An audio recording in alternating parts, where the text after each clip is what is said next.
to be here. I don't know any more Hebrew, so that's it, okay. But I will now be presenting in English. So my colleague Elizabeth Shepherd is going to be speaking after me, and she's going to be talking more about open government and open government data.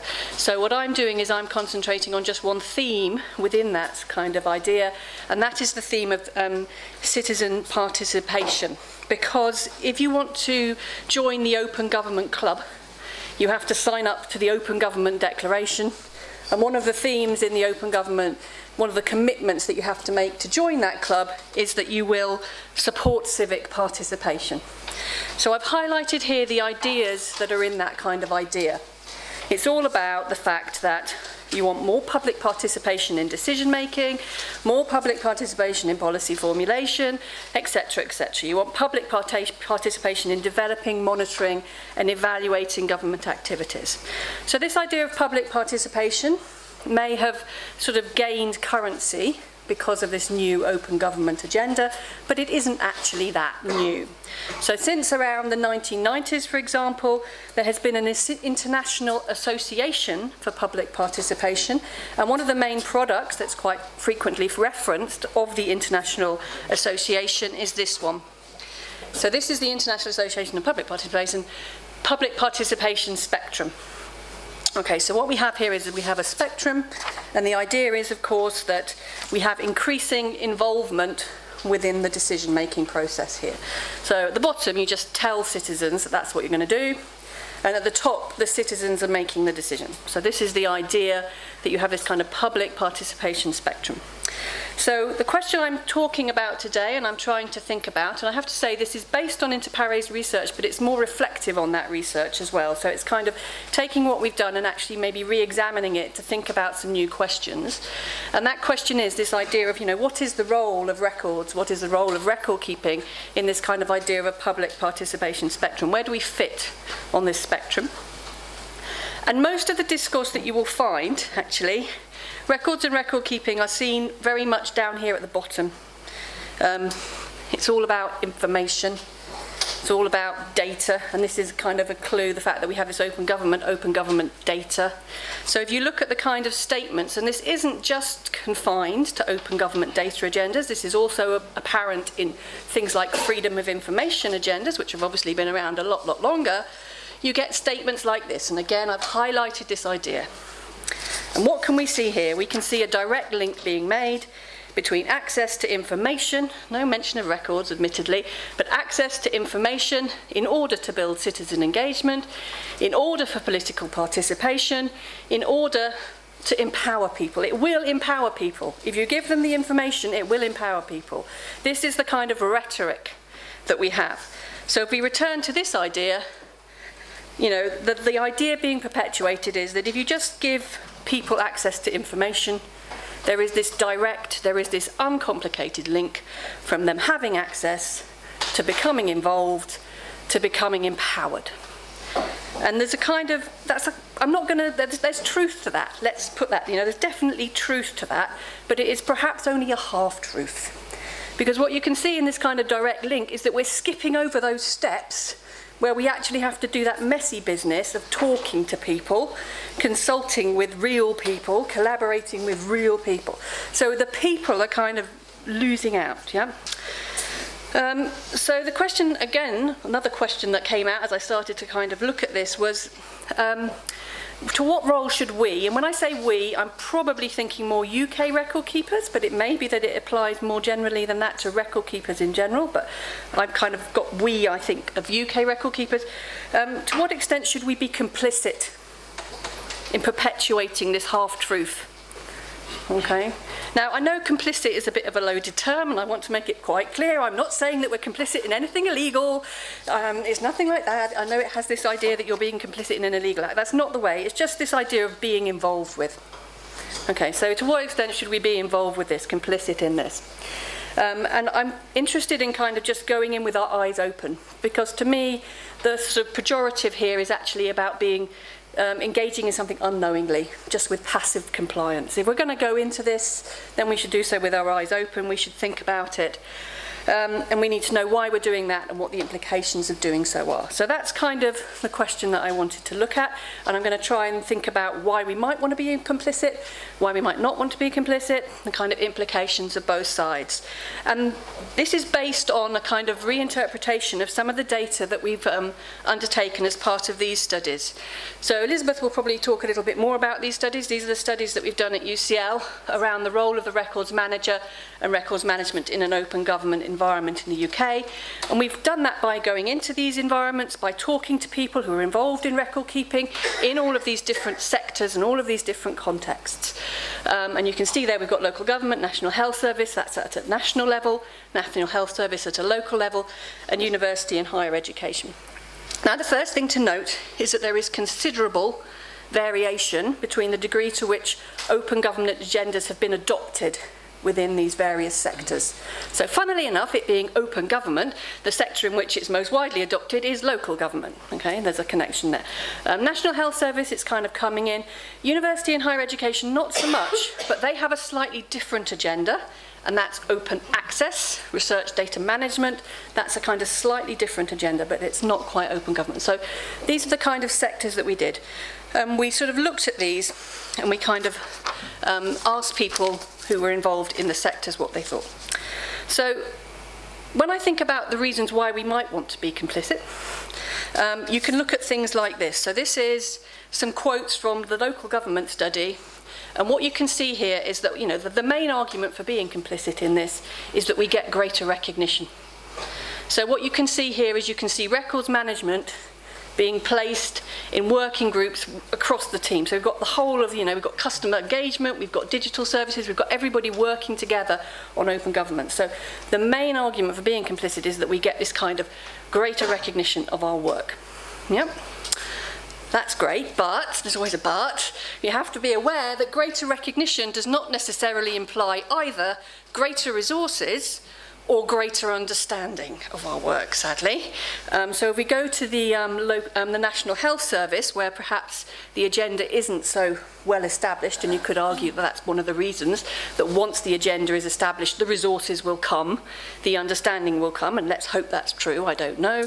But this is the sort of thing they were saying in the National Health Service, and you know, as you can see here, the money's not there. So there's this new agenda, we want to we see it as an opportunity that we can push records management, but the money's not there. And equally, I think there is perhaps a wider problem with this bottom one. I think that there is a kind of wider political malaise. They always like easy solutions, don't they? Politicians, they always like to be able to persuade us that they can just switch a switch and it will be all perfect and wonderful. So I think that there is this issue as well. But I think, again, this points to the fact that we shouldn't necessarily, greater recognition, greater understanding, greater resources, they're all kind of in the mix, and we don't always have one but the other. So these are the reasons, perhaps, for complicity. And, I'm not going to argue with them. I think they are positive, and we clearly do need greater recognition for our work. But going back to this, the question that I was trying to also discuss was, when I started thinking whether this was a good thing or not, I was thinking, do we actually want to be complicit in something where people have been taken out of the equation? And does that actually undermine, to some extent, what we're doing with records rather than just information? Okay. You might say you're being a bit disingenuous. There are people in this equation. Okay, clearly it's all about people. It's about involving people. It's about empowering people. But these aren't real people. These are people, the general people, the public. They're a kind of abstract, rational man, like that is so beloved of people like economists and philosophers. The rational agent. That's the sort of people that's kind of going to. It's not, the real people with all their difference and their individuality and the variation. That's not what it's about. And I think that I am slightly worried that if we kind of buy into this to some extent, once you start operating in that model, it's very difficult to break out of it. And more importantly for us, in terms of recognition, it's very difficult for us then to make those sort of arguments that we actually need to make about the more effective, the more emotional power of records, rather than just their instrumental value for the public good.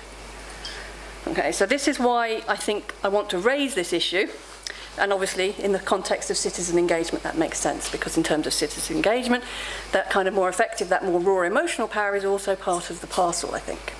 So what I did then was I went back to the studies again, and I tried to look whether there were any people, where the actual interviewees mentioned people, where they were. Were they in the equation or were they not in the equation?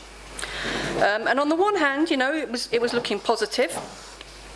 Certainly, the records managers involved in the study, and particularly those who'd obviously been involved from freedom of information. So normally what they're doing when they're talking about the anticipated use of this material, this open government data, is they're kind of building on their experience with freedom of information.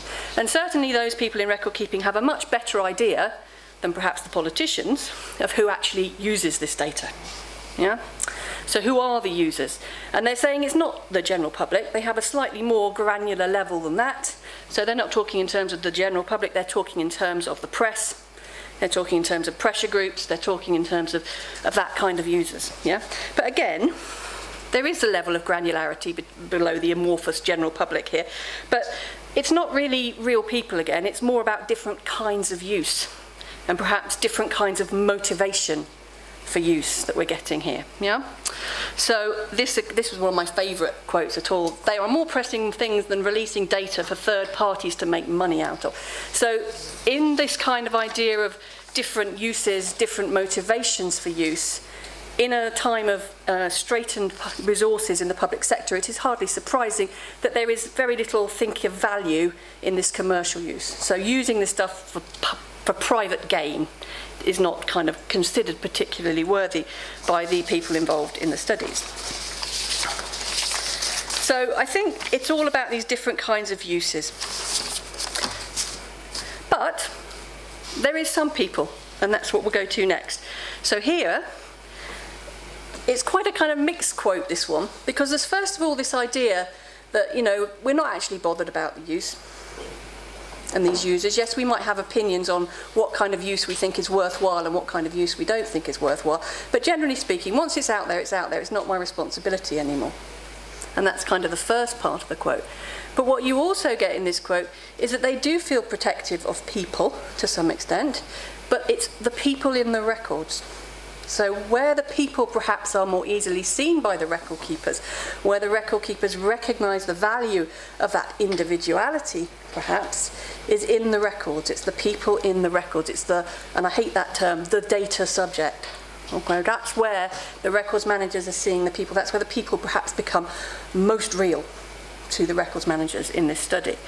And I think my argument then is perhaps that we are perhaps better at recognising the people and valuing the people in our records rather than outside them, the people that actually use them to some extent. And you can kind of see that in our kind of valuing of this idea of the organic whole, the autonomous forms. We're very keen to kind of retain the autonomy of the organisations and the individuals within our records, but we don't really want to recognise the autonomy of the people outside who might want to use it for reasons that we don't think they should be using it for.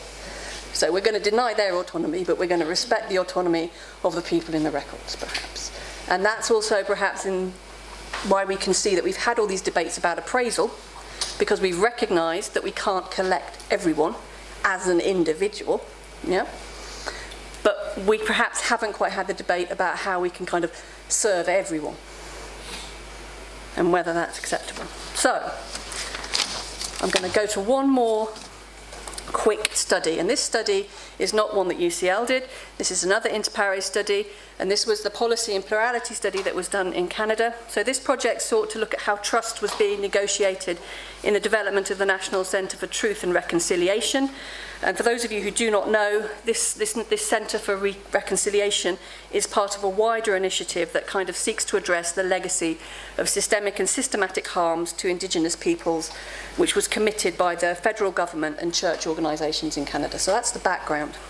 But what you can see here is that when the archivists went in and they spoke to the other archivists and the other people involved, the conflict object for all of those people, the thing that really kind of troubled them most, was this idea that they had to privilege access, one group over another. Okay? They had to privilege access to the survivors. And that was a problem for them, because what they wanted to do was they wanted to balance everybody's needs equally. And this idea of privileging is difficult for us. We've kind of got to grips with it in appraisal. We accept that we have to privilege because we can't collect everything. But when we come to providing access, I think we haven't quite got over the privileging. So I think this is what I want to sort of highlight. I want to just highlight that perhaps we need to think about this, and that perhaps when we say it is our job to balance everybody's information needs equally, we should perhaps be stepping back and thinking, well, has everybody got the, what's the baseline here? Do everybody have the same information needs? And are those information needs equal? And perhaps the fact that they aren't means that we might actually have to treat people differently. And the other thing I'd perhaps say is that perhaps when you say privileging others or privileging one group over another, how is that different from treating them as an individual? So is it to privilege one group over another, or is it to treat everyone as we would like to be treated, as individuals, as autonomous people with different opinions, different variations? So this is kind of the question that I think I want to put on this other side about against complicity. And I think the one thing that you should all go away about and think about is, how do you want to engage with citizen engagement? Because I think that if you ignore this kind of individuality, if you don't sort of come to terms with this privileging, then you're kind of engaging with citizen participants in a way that's going to just perpetuate this idea that records are just information, they're just data.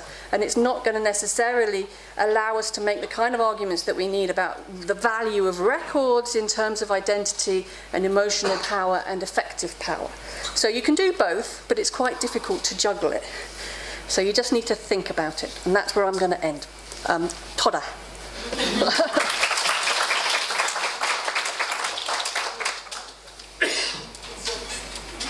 One question.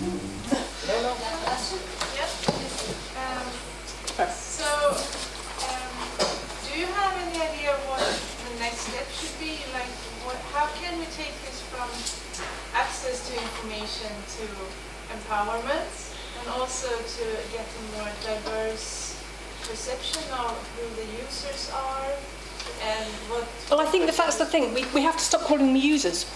Because as soon as we call them users, we have defined the relationship. So I think in many ways we have to stop calling our users users. We have to recognise them as people. Who... So should we call them people? I don't know what we should call them.